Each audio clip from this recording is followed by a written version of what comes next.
नमस्कार दोस्तों, जनसंघर्ष में आप सभी का एक बार फिर से स्वागत है। क्या विकास विनाश का एक स्वरूप है दोस्तों?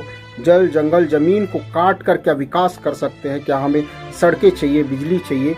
उस प्रकृति जिसपे हम सुनहरी सांसें ले रहे हैं उसको विनाश करके दोस्तों एक ऐसा रक्षा प्रणाली, मैं रक्षा प्रणाली इसलिए कह रहा हूं क्योंकि जिस नक्सलाइट को हम लोग गालियां देते हैं, अक्सर उसके कारनामे भी बहुत से रहे जिस वजह से अक्सर नक्सलियों को गाली दी जाती है, लेकिन उसके एक पक्ष ऐसा भी है जो आज तक जंगलों को बचाए रखे है दोस्तों। विकास के नाम पर होने नहीं दिया गया, लेकिन वही नक्सलवाद अब समाप्ति की ओर है। शासन की तरफ से डेडलाइन दिया गया है 31 मार्च 2026।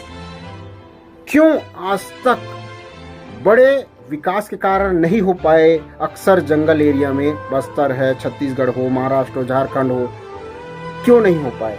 क्योंकि नक्सलाइट जिसे हम एक तरफ से गालियां देते हैं, वो एक तरफ से इन जंगल जमीन को बचाए रखा है आज तक। 1967 बंगाल के नक्सलवाड़ी गांव से शुरू होती है। ये जो नक्सलवादी है वो एक किसान है, किसानों के बीच ये संगठन बनी, और जो पूंजीवाद है वहाँ के सामंतवाद है उनके खिलाफ ये संगठन बनी, और कैसे फैलते फैलते महाराष्ट्र, झारखंड, उड़ीसा और छत्तीसगढ़, मध्य प्रदेश, इन तमाम राज्यों को अपने चपेट में नक्सलवाद लेते गए। क्यों? क्योंकि उनका एक ही मकसद था, विकास के नाम पर विनाश जो हो रही है जंगल क्षेत्रों को, जो हमारी भूमि को काट रही है, जो भूमि को व्यापारी लोग बेच रहे हैं, उसको रोका जाए। लेकिन इसी घटनाक्रम में अक्सर उन लोगों से ऐसी ऐसी गलतियां हो जाती थी, ऐसी ऐसी भयानक गलतियां हो जाती थी जो माफ करने के काबिल नहीं था।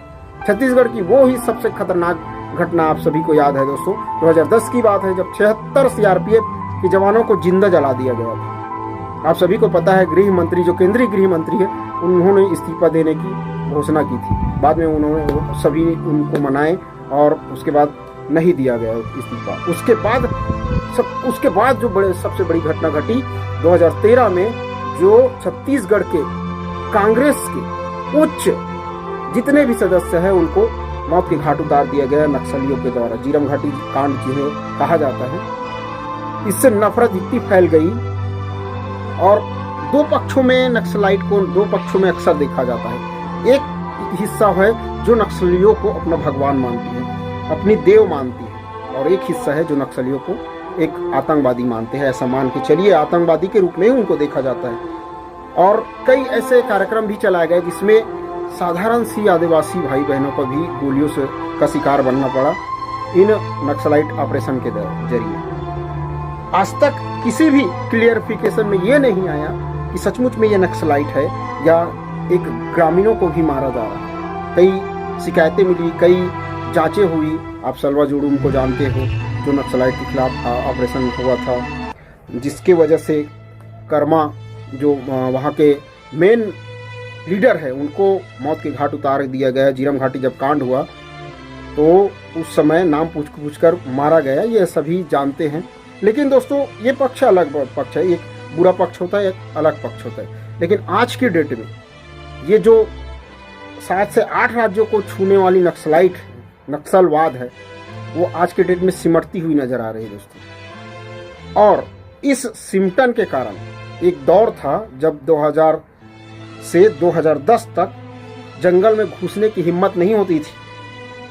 पुलिस से लेकर सीआरपीएफ तक किसी भी आम लोग तो जा सकते थे, आम लोग, गरीब लोग जा सकते थे वहां, लेकिन जितने भी व्यापारी है, जितने भी सीआरपीएफ, पुलिस है, नेतागण है, वो वहां जा नहीं सकते थे। इतनी खौफ थी 2000 से 2010 तक नक्सलियों का। तो कितनी, एक तरफ से अगर देखें तो कितने बेहतरीन तरीके से जंगलों की रखवाली की है नक्सलाइटों ने। लेकिन उनकी गलती है कि जिन पुलिस वाले, जिन सीआरपीएफ हमारे देश की रक्षा के लिए बने हुए हैं, उनको मारना भी उनका एक मकसद हो गया। ये भी एक गलत पॉइंट है, उनका गलत व्यू है। लेकिन ये बात भी हमें नहीं भूलनी चाहिए कि उन नक्सलियों के कारण हमारा जल जंगल जमीन बचा हुआ था। नहीं तो आज के हाल देखिए, आज नक्सलाइट लगभग खत्म होने के कगार है, और लगभग 2026 31 मार्च को नक्सलाइटों का डेडलाइन है। तो उस समय तक आज के डेट में आप देखिए जो खात्मा के कगार पर है, जिस समय जंगल में घुसने की हिम्मत किसी में नहीं होती थी, आज के डेट में वही जंगल उजाड़ दिया जा रहा है। आप हसदेव का उदाहरण देख लीजिए, रायगढ़ का उदाहरण देख लीजिए, किस प्रकार से खनन प्रक्रिया शुरू हो रही है, रोड लाइन सब जा रहे हैं, रोड रास्ते जा रहे हैं। भारतमाला प्रोजेक्ट देख लीजिए, उसको एक व्यापारी को फायदा पहुंचाने के लिए उस सड़क मार्ग को बनाया गया है, क्योंकि वो जितने भी सड़क मार्ग है अभी नया बनी हुई है वो सीधे पोर्टों में जाती है, यानी कि समुद्री रास्ते। भारत में सभी जगह नहीं जाती, वो सीधा निकालती है भारत के बीचों बीच से खनिज संपदा को निकाल कर विदेशों को कैसे पहुंचाया जाए, 2-4 लोगों को फायदा पहुंचाने के लिए। आप सभी को पता है ना कि केवल 10 से 15% लोगों के पास ही भारत देश का, इतने बड़े लोकतांत्रिक देश का पैसा है दोस्तों। 100 करोड़ लोग आज भी अपनी जरूरत के सामान नहीं खरीद पाते हैं, तो अपनी शौक पूरा नहीं कर पाते हैं, अपने बच्चों को सही ढंग से शिक्षा नहीं दे पाते। आज भी हम विश्वगुरु बनने जा रहे हैं। आप देख लीजिए कि वीडियो बनाया हूँ, हम आज की डेट में विश्वगुरु बनने जा रहे हैं, 5 ट्रिलियन इकोनॉमी टच कर चुके हैं। आज भी, आज के डेट में भी दोस्तों ये स्थिति है। 84,000 से ऊपर जो स्कूल है वो बंद कर दिए गए। कैसे चंद लोगों को फायदा पहुंचाने के लिए गवर्नमेंट नक्सलाइटों को खत्म कर दिया, स्कूलें बंद कर रही है, जगह जगह सड़कें बना रही है, जो सड़क हम लोगों के लिए नहीं है, व्यापारियों के लिए, जो इस जैसे अंग्रेज लूट कर ले जाते थे उसके लिए रेल लाइन बनाया करते थे, उसी प्रकार से यहाँ के जो बड़े बड़े व्यापारी हैं वो अपने पिट्ठू बनाकर सरकार को रखे हैं, चाहे प्रधानमंत्री हो, मुख्यमंत्री हो, सभी को अपने नौकर बनाकर रख दिए और उनके हिसाब से डिसीजन होगा।